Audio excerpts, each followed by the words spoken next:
Dewan Hakim yang terhormat, izinkan saya meralat ucapan jaksa. Ini bukan pembelaan. Saya tidak merasa akan melakukan pembelaan terhadap diri saya sendiri. Karena ini bukan pembenaran. Apapun yang akan saya katakan adalah hitam putih diri saya, merah biru abu-abu saya, belang loreng, gelap cahaya diri saya. Nama saya Sumara, seorang perempuan, seorang TKW, seorang pembunuh, dan seorang yang sakit. Benar atau salah yang saya katakan, menurut apa dan siapa, saya tidak peduli. Ini kali terakhir saya biarkan mulut saya berbicara. Untuk itu Dewan Hakim yang terhormat, biarkan saya bicara. Jangan ditanya dan jangan dipotong. Bila waktunya berhenti, saya akan diam selamanya.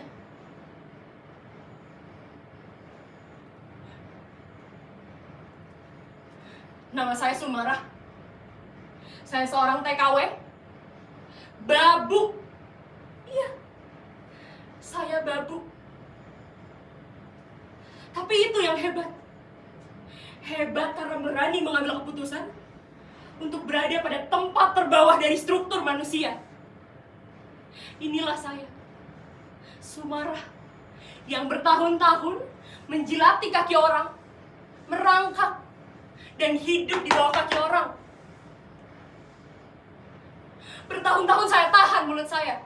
Saya lipat lidah saya agar saya tidak bicara. Karena bicara berarti bencana. Bencana bagi perut saya, dan bencana bagi majikan saya. Jadi tolong Dewan Hakim yang terhormat, biarkan saya mendongak dan bicara.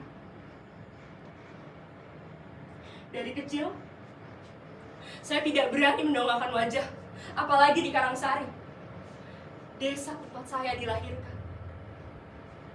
Orang-orang Karangsari selalu membuat saya gugup dengan bisik-bisik mereka, dengan tatapan mereka kepada saya. Bapaknya Sumara itu kan PKI. Apa iya? Lah, sekarang di mana? Ya, sudah diciduk. Kata orang, pendidikan bisa melepaskan diri dari keterbitan. Dan saya percaya itu. Meski susah payah saya sekolah, sepulang sekolah saya terus bekerja. Tapi kenyataannya, semua menjadi bukan. Semua teori, rumus, ambiar bubar.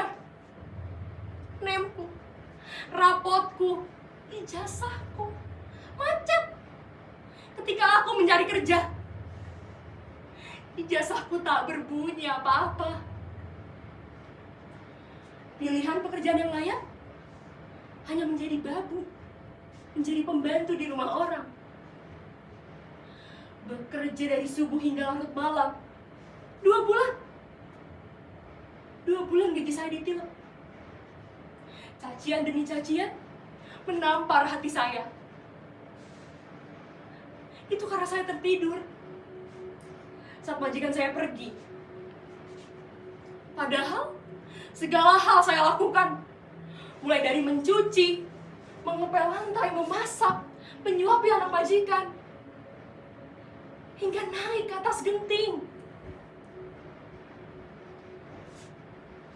Kemudian, saya bekerja dengan juragan beras. Dari pekerjaan itu, saya bertemu laki-laki dan jatuh cinta padanya. Namanya Mas Edi, seorang tentara yang sering mengantarkan beras untuk majikannya. Cinta saya semakin bersemi. Manakala saya tahu Mas Edi juga menaruh hati kepada saya. Rasanya hati saya melambung tinggi sekali. dan kemudian jatuh ke dalam jurang yang curam.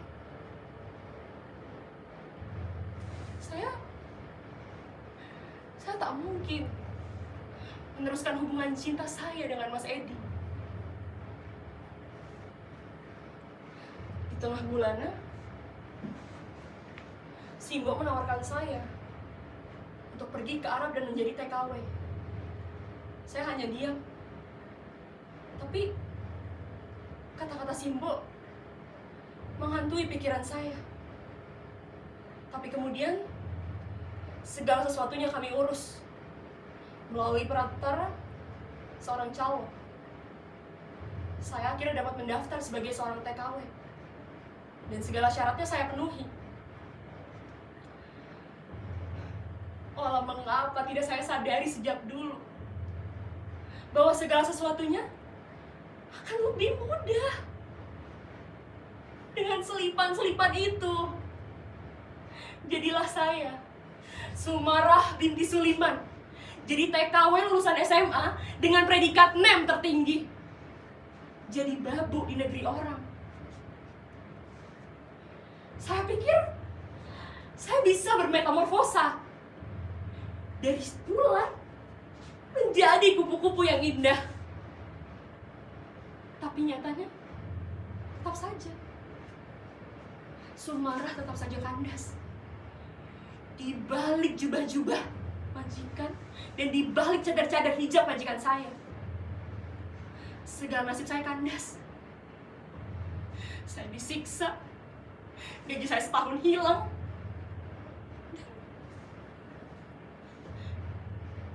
dan bencana itu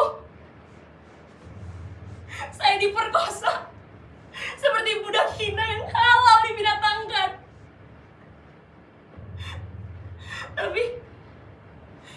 Tapi kemudian saya sadar,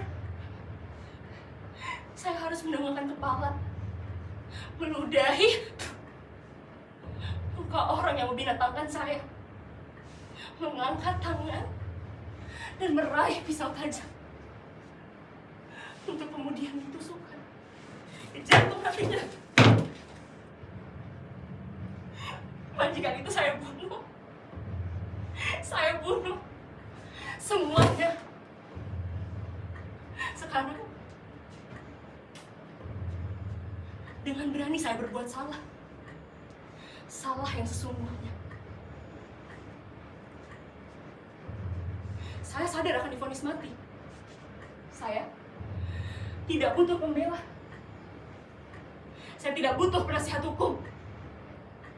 Tidak usah pulangkan saya ke negeri asal saya, karena persoalan akan semakin lebih rumit.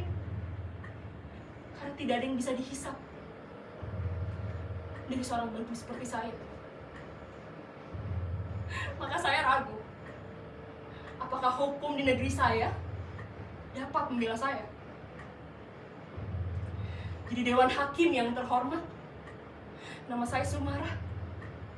Bagi saya perjuangan, harapan, penderitaan,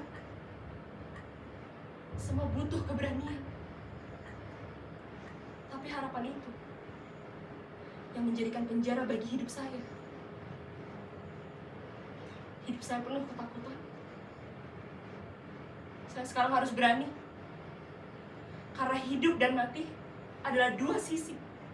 Dua sisi keping nasib. Dan keping kematian yang terbuka, itulah yang harus saya jalani sekarang. Dengan berani, senang, sakit, dosa, pahala semua sama. Ada resikonya. Inilah saya. Nama Sumarah.